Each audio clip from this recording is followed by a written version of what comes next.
the first competitor we have for which bear gun is king is the Sig Sauer 1911 STX. Now this is a full-size model. It is a 5-inch barrel and it's completely stainless steel, but there is a coating to make it more durable. And that's on the slide area, as you can see right there. So I'm gonna go ahead and safety check. So whenever a pistol, especially a 1911 type platform, is empty, there's no rounds in the magazine, there's no rounds in the chamber. When you rack the slide back, it stays open like that, or it locks open like that. So I'm gonna give you a look in there. You can see the floor plate, and that's of the magazine. It's completely empty. Then I'll tilt it here, and in the receiver, there is no rounds or cartridges, okay? So keep in mind, this is all in fun, and disclaimer, this is my biased opinion based on my experiences and what my capabilities are. Now, somebody else might have different experiences, different capabilities, and maybe they'll have a different outcome with these same firearms, right? So nonetheless, let's go ahead and get started. So why the 1911? Well, the 1911, especially this one here, I don't know if it would be a good everyday carry because it is really, really heavy.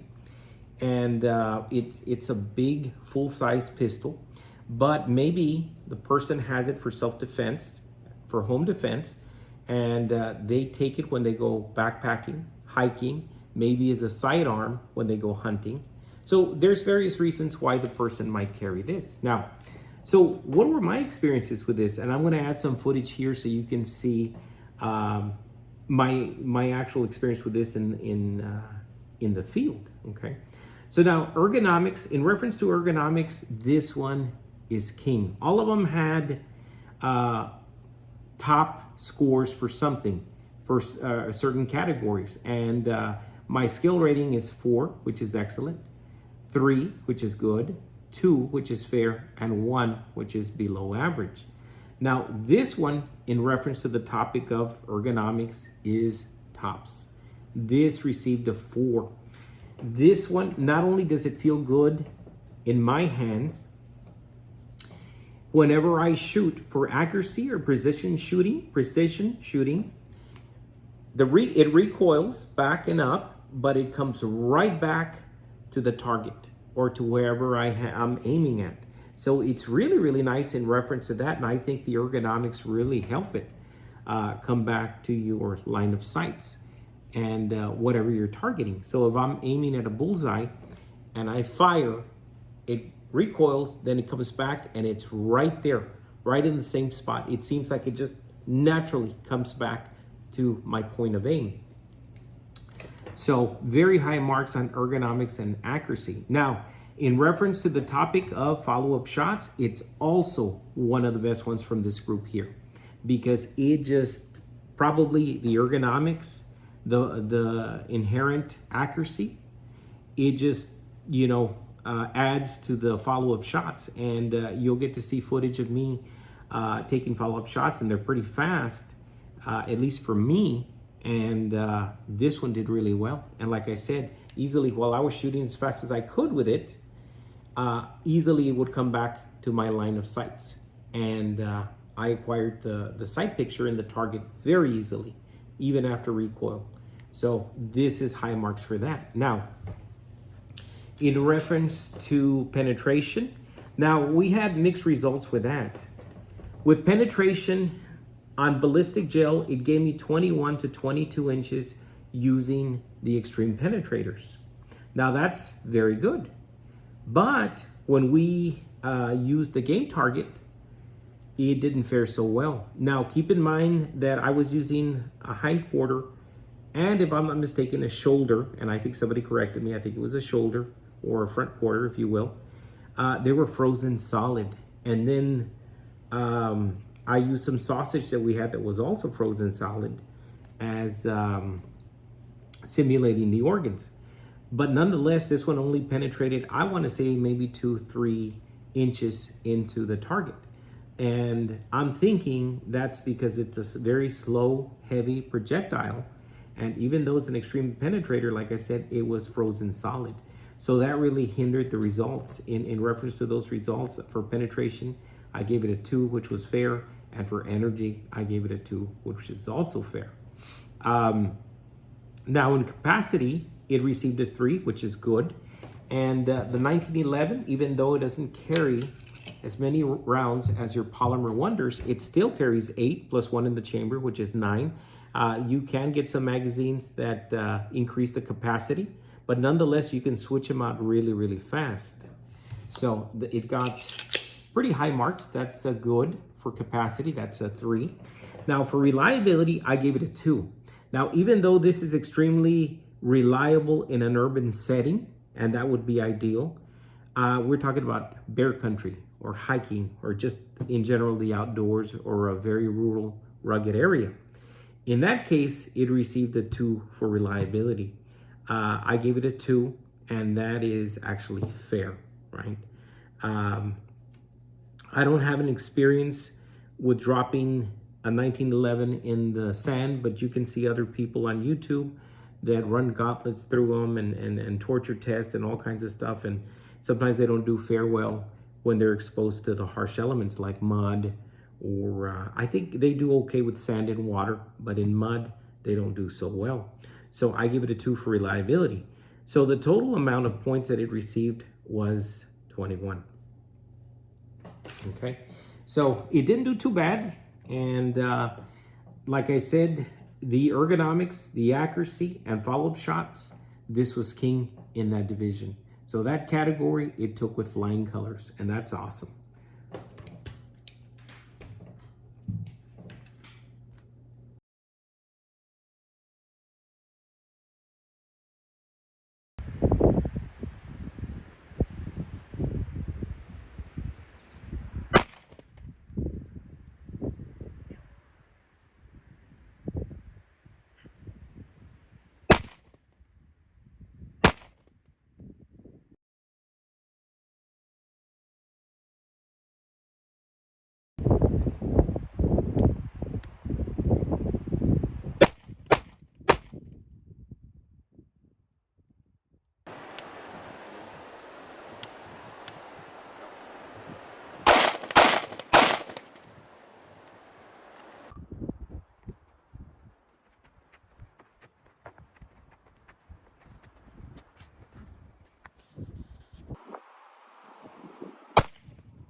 Okay, so let's check out the damage on the Extreme Penetrators 45 ACP. So we can see that that is the entrance there. So it went through bone and through flesh, and it's still pretty solid, even though it's starting to thaw out. So that was the entrance. Do we have an exit?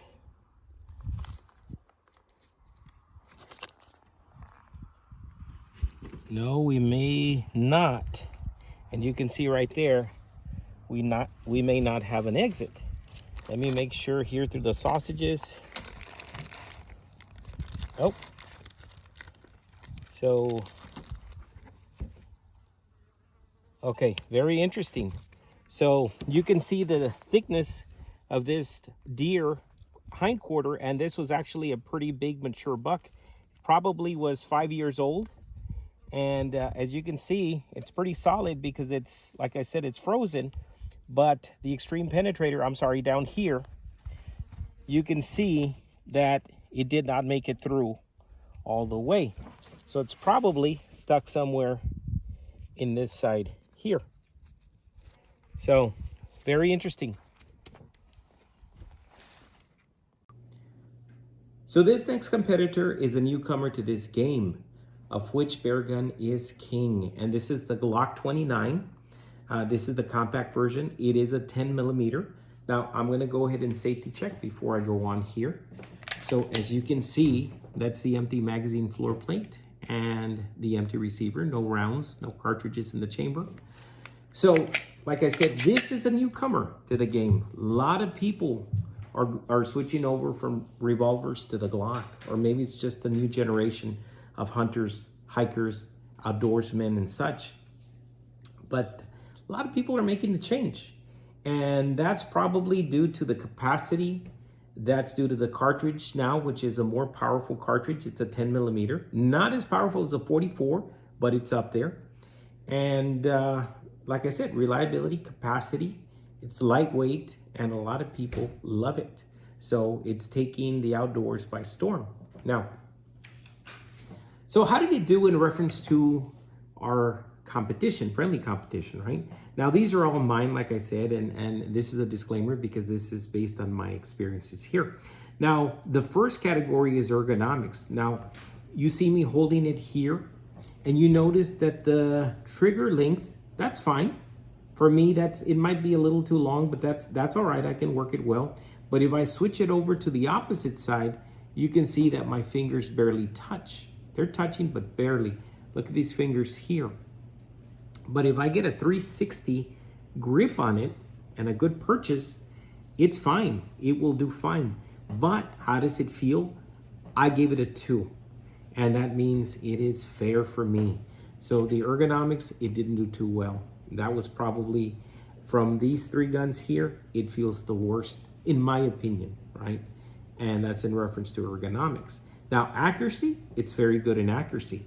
It's just as capable as any of these other firearms. Actually, my friend got a really, really tight 1 MOA group from 7 yards, 3 groups, and practically put them touching, right? You can see my footage there, which was pretty good. So it's pretty capable in reference to accuracy. It's very accurate, inherently accurate. Now, next category, follow-up shots, that's where it failed again, in my opinion. For me, I ranked it as a 2, which is fair.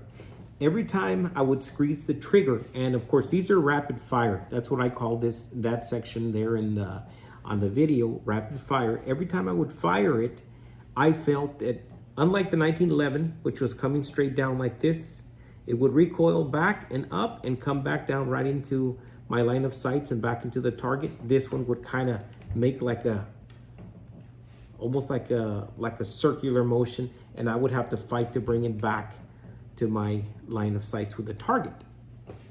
So in my experience, that wasn't too good. So I ranked it as fair for follow-up shots or rapid fire. So it didn't do too well there. Now, in reference to penetration, this was very surprising to me. Number 1, on the ballistic gel block, and you'll see it there on the footage, it was a complete pass-through. And it was using Sig Sauer, and that's the elite ammo, full metal jackets, 180 grain, and they're pretty stout for 10 millimeters, and there was a full penetration that went right through that block and out the block. Now, also in reference to the meat target, it did very well as well. The 1911, for example, it just penetrated about 2, maybe 3 inches into the first hind quarter. This Glock blew through the first hind quarter, through the sausages, and almost to the back of the other side, which was the shoulder area, and it broke the bone. I mean, you can see the projectile. I'll put it there so that you guys can see it there on video. But it was really damaged, but nonetheless, it broke through the other bone. So it went through hind quarter, sausages, and through the front shoulder. Not completely through, but it broke the bone. And it was lodged in there somewhere. And you can see me digging it out with an axe. But I was very pleasantly surprised. And that is why a lot of people carry this in the woods, because it's very capable in reference to penetration. Now, energy, I gave it a 3, also good. Now, it's not like a 44 Magnum or any other gun, a revolver that's a lot more powerful, but it has a lot of penetration and it's got a lot of energy, enough for bear. So I gave it a 3, which is good. In reference to capacity, it is king in that division. Capacity, just this small Glock 29 or compact version, it carries 10, and then you have another magazine with 10 plus one in the chamber, that's 11. So you have a total of about 21 rounds of ammunition, which is a lot. Not that you're gonna get that many chances to shoot at a charging bear, especially if it's at very close range. You'll probably get 2 or 3 shots off, but nonetheless, if you have time, that's good to have. So it was king in reference to capacity, and it is king in reference to reliability. And there's been a lot of torture tests out there on YouTube. You can take a look at some of them, and they are very, very good results with this Glock firearms. So Glock 29, 10 millimeter, pretty good. It fared a 22, which is 1 point above the XTX or the 1911.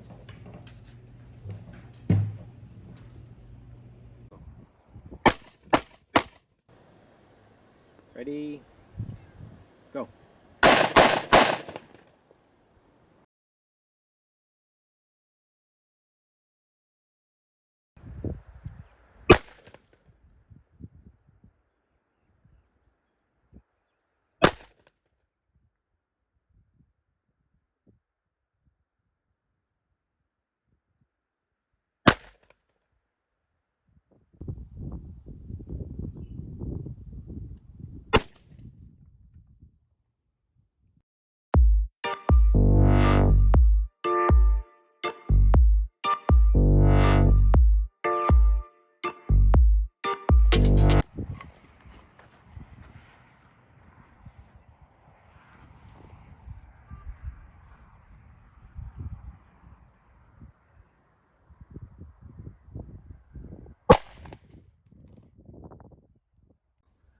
Okay, so this was the damage caused by the 10 millimeter, and we were using the 180 grain Sig Elite, which is pretty hot.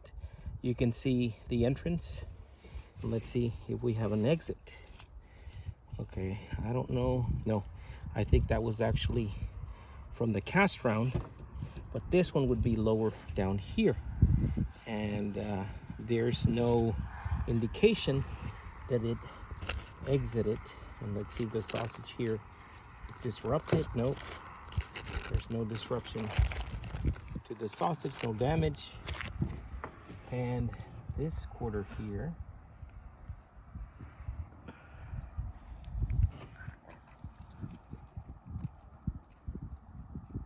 oh, you know what?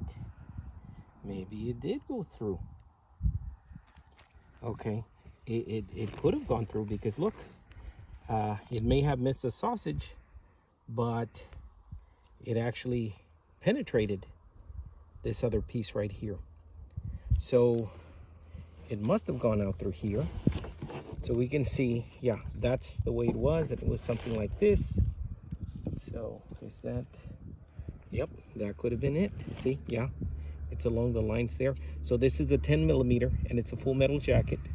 It didn't hit any of the, or did it? Yes, it did hit the sausage. Right there. I hadn't seen that. There it is. Wow. So the full metal jacket went through the sausage, went through this huge quarter, and you can see that it's still frozen, and that's all bone and flesh, and it also lodged itself in here. Now let's see if there's any exits. And as far as I can see, I don't see an exit there. Wow, so we have a lot of penetration with a 10 millimeter as well. Almost comparable to the 44 Magnum, the Buffalo Bore Plus P Plus. So once again, just to reiterate, so that's the entrance. Came out from here, and I think that's the, yep, that is the exit from here. Then it went into the processed sausage, and it went in here. That's the second hind quarter. or front quarter, I'm not really sure which it is, and no exit. So that's good to know that the 10mm with full metal jacket, at least the Sig Sauer Elite, has a lot of oomph to it. Okay.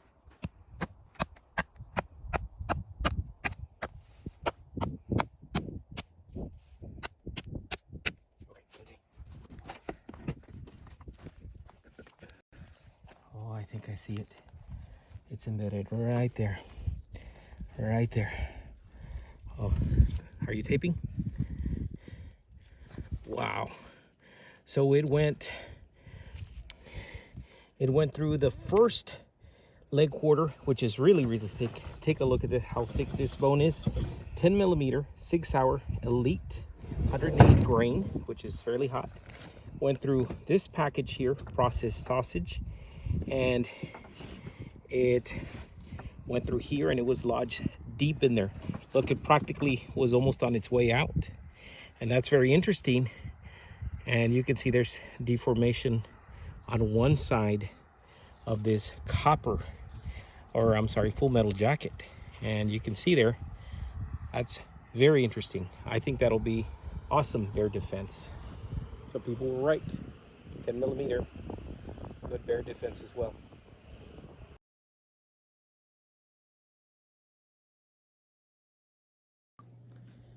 Now the next competitor is synonymous for a bear gun. This is a classic design. This is the revolver, and this is a Ruger Redhawk in 44 Magnum. Now this classic design has been used by outdoorsmen, hikers, backpackers, and hunters as a sidearm, or just as their defense against bear or any kind of four-legged critter. And coincidentally, this one is named the Ruger Redhawk, and you can see there that it's clear. No rounds in the chamber and the cylinder. This one is named the Kodiak Backpacker, and rightfully so. Now, the special thing about Rugers is that they're built like tanks. It's got a triple locking system in the cylinder area, which makes the action very, very secure, and it locks very nice and tight.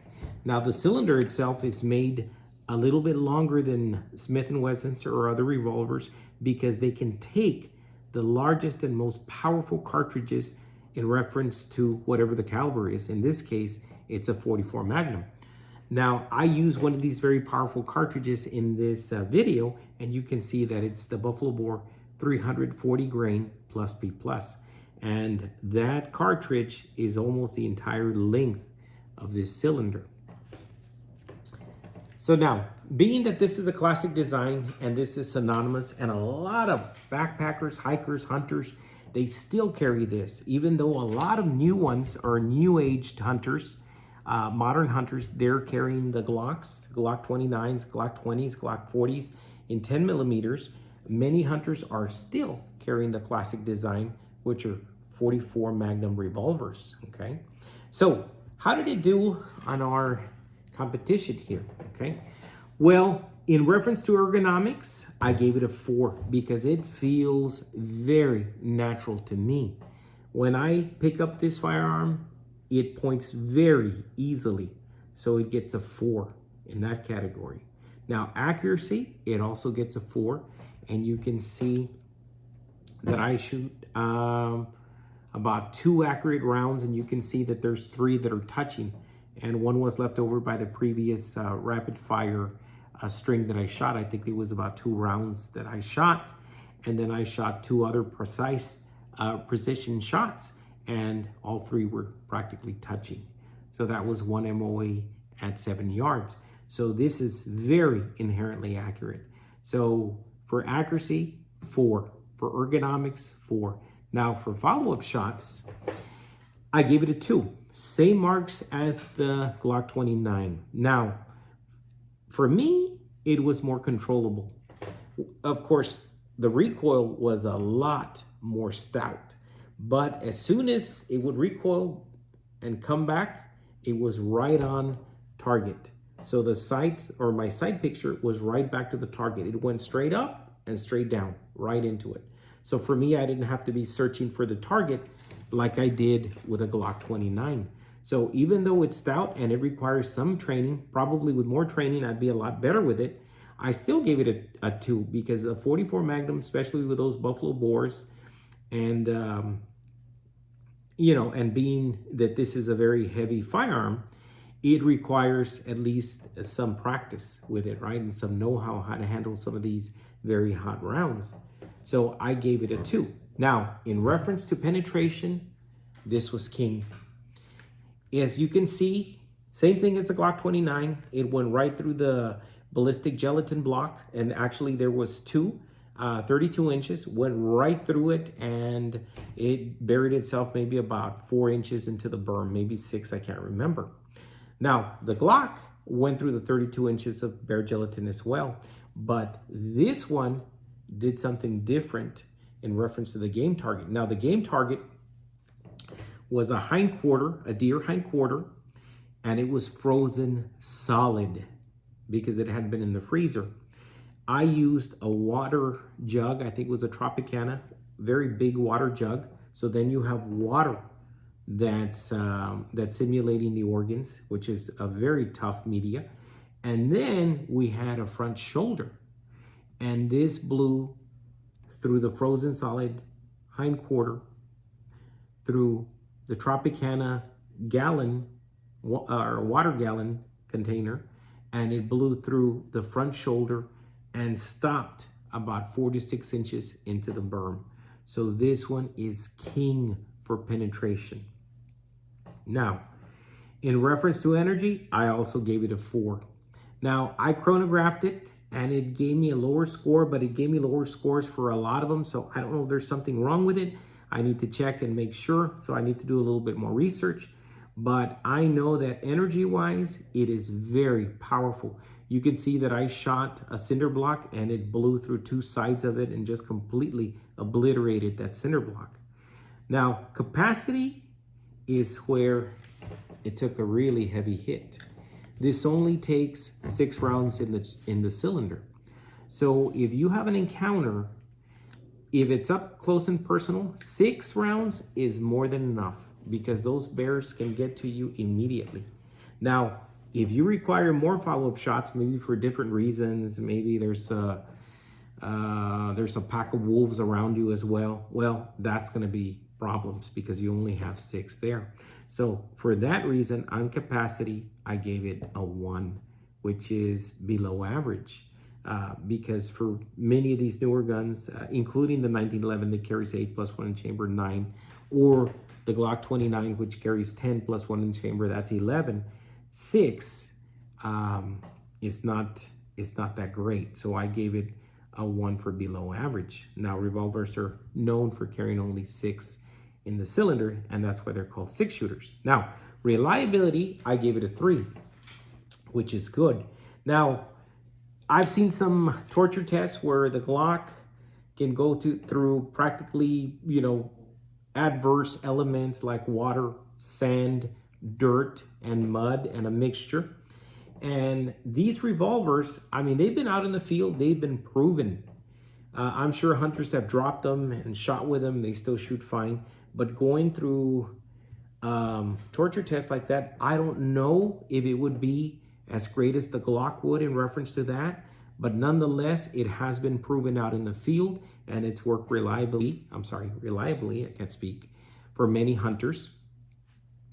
And it's taken many charging animals, including some of the biggest bears in the world. And I think they used the Smith & Wesson, and I can't remember, it was a hard cast, I think it was a model 29 in 44 Magnum to kill a polar bear. So these have been used and they've actually stopped animals. Now, does it mean it's going to stop every animal? No. But is it capable? Yes. So this one received a 22. So now we have a tie.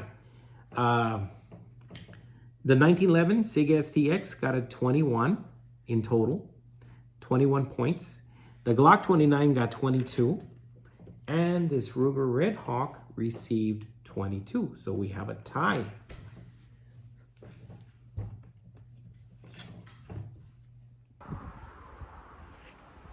Go.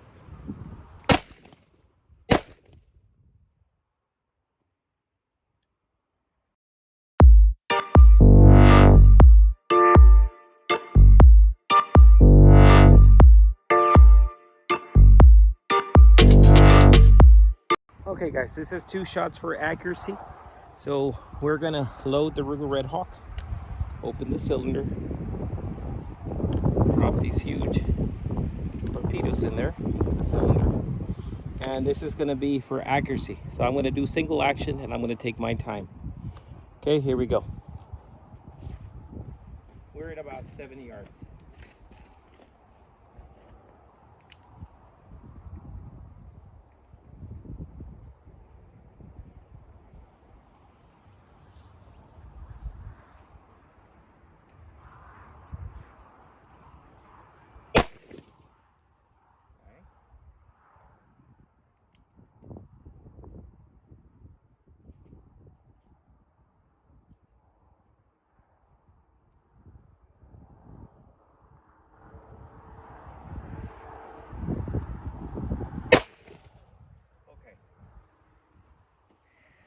And that is extreme accuracy out of this Ruger Redhawk Kodiak Edition with Buffalo Bore Plus P Plus.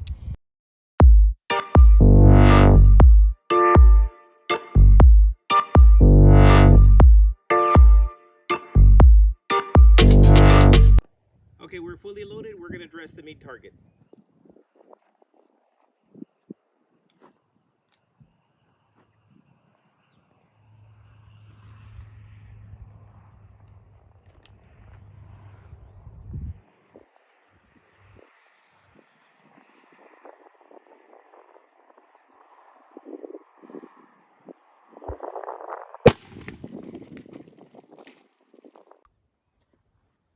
So let's take a look at the damage.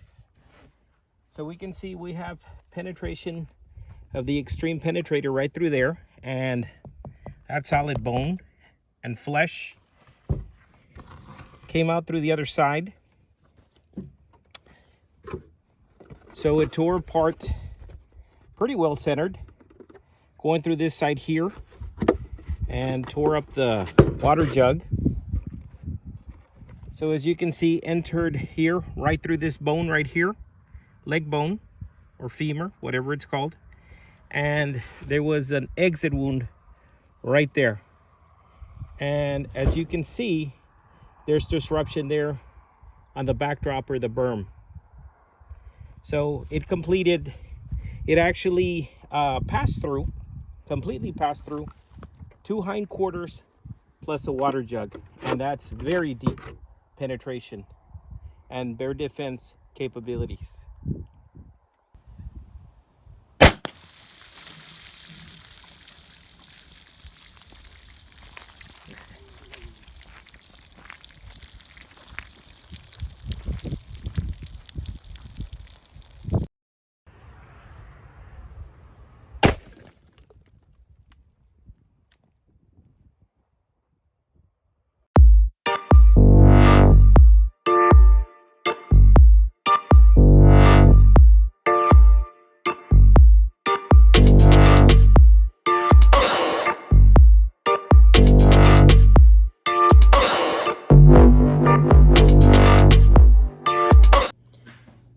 So the reigning bear gun king, in my book, is the Ruger Redhawk Kodiak Backpacker in 44 Magnum. Now, what criteria did I use to come to that determination? So let me explain. Now I'm going to use this bear prop here. It's a Kodiak brown bear to explain my reasoning behind that determination. Now I'm not an expert. I'm just a hunter, and I've been hunting for over 15 years. And I've harvested animals from different sizes of feral hogs to peccaries, or javalinas as we call them down here in Texas, and deer, mainly bucks, right? Now, I've made all types of shots on the animal, from heart shots to spine shots to head shots. Now, there's only 2 ways that you can surely stop a charging animal. And that is to take out the nervous system or take out the spine. That is the only way to surely stop an animal, 100%. And it's very difficult to stop an enraged bear or any animal that is adrenalized. But if you're able to penetrate the nervous system, the head or the skull or the spine, the animal will stop completely. Now, let me use this drill bit as a dowel or as a pointer so I can explain how. Now, it's been documented, it's been shown on YouTube videos, the encounters that people have had with brown bears, charging brown bears, and they've shot the brown bear with high-powered rifles, made a headshot, and the bullet just ricochets off the charging animal's head. And that is true. It has happened. But if you can penetrate the nervous system, the skull, or the spine, the animal will drop right in its tracks, okay? Now, it's easy to understand how the headshot works, but why do we need deep penetration for the spine shot? Well, let me see if I can explain here. So if we were to take a center shot through here, and you have a great penetrating round like a 44 Magnum hard cast over 300 grains, you can see that it will penetrate the animal from the point of impact, clear across the spine, and possibly out the back. And that will completely stop the animal in its tracks, okay? Now, the wonderful thing about penetration, if the animal is at a different angle and I need to penetrate the shoulder, which is very thick hide and very thick bone here on the bear, a Ruger Redhawk in 44 Magnum with hard cast rounds can do the job, because if it goes through the shoulder, breaks the spine, and it might actually break the other shoulder, and it has happened before. Same thing here at this angle. You can shoot them from the spine area and it will penetrate the spine, and many times it will go out the other side, the chest, right? So from any angle, a good penetrating round, especially a hard cast, will completely penetrate the animal and break the spine. And that's what you need. So it doesn't matter how the animal is angled. If you have a good, powerful cartridge with good penetration, it'll do the job. And I find security in that. Even though this Ruger Redhawk has only 6 rounds, if I'm being charged and from pretty close, and I'm able to get a good shot, and I can make a spine shot or a nervous system shot, I can make a headshot, I know that the animal will drop right in its tracks. Now, is there many other factors that can happen? Yes, you can miss. The animal might startle you and be closer than you think. You may not be able to get to your firearm. There's many factors that can happen out in the field that can, derail your objective.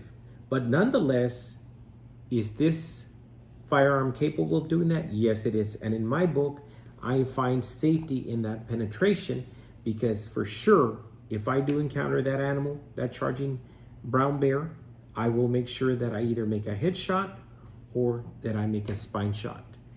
So that is why I selected the Ruger Redhawk Kodiak Backpacker in 44 Magnum using 340 grain plus B plus hard cast rounds from Buffalo Bore, the #1 gun king out of this group here. Thanks for watching.